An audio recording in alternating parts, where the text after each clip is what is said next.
But there was two athletes specifically, Brandon, you kind of wanted to talk about. So this is going to, in a way, lead into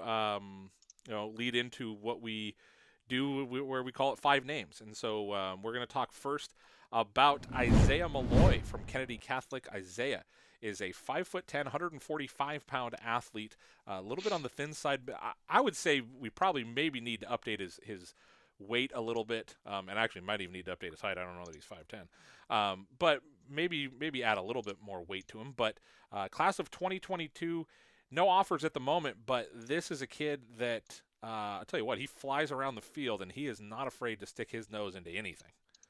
No, and in fact, I remember you texted me about 2 or 3 weeks ago after a Kennedy game saying, who's really, really good is Isaiah Malloy. And, it's funny because his dad's the co-DC at University of Washington, outside linebackers coach, former defensive lineman for the Husky, and former D lineman.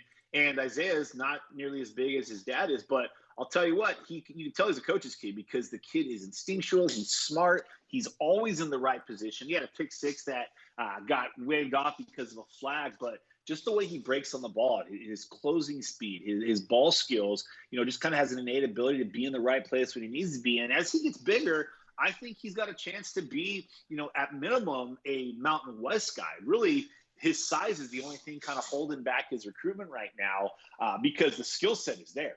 But he is a high football IQ type of player, and just, on a very star-studded team, especially on a very star-studded offense, Isaiah Malloy might be kind of the glue that's the glue guy on that defense. Yeah, and that's a defense that is consistently improving.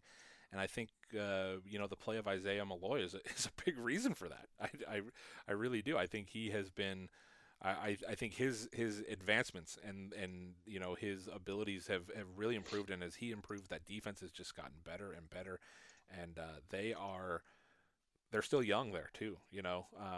I think another guy that we could talk about there on that defense, and he looks pretty familiar in the face. Kind of looks like and the hair kind of looks like a guy we know, Junior Alexander. This one, Xe'ree Alexander. He just goes by X. 6'2", 195, and he's a sophomore, class of 2023. I mean, this kid he's big, he's physical, and boy, does he get around. One of the things that you like to see when you have really good programs is the younger guys. And when you have a lot of talented older guys, they tend to take a lot of the attention. So you like when you see some of the younger guys emerge, especially if they have an older brother that maybe has been overshadowing him. And that's been the case with X, is that Junior has been, a 4-year starter. I think he's on track to, and Ryland, you might know the record book better. I think he's less than 100 yards away from 4,000 career receiving yards, which would probably be top 10 all time in the state.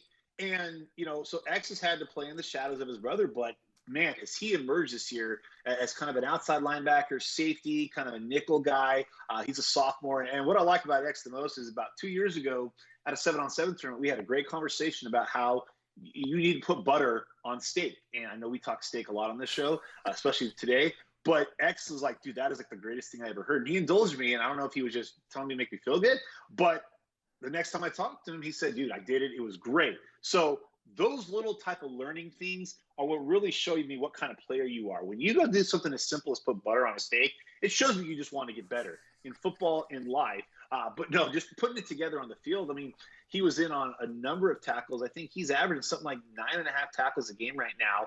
And the reality is they're only playing probably into the middle of the third quarter. And he's been super productive, always around the ball. And as he gets bigger and as he fills out, I mean, we've seen the physical jump of Junior when he was this scrawny looking kid as a freshman to now where he's a big grown man. And if X has a similar type of ascension, he could end up being one of the top outside backer safety type guys in the Northwest in that 2023 class.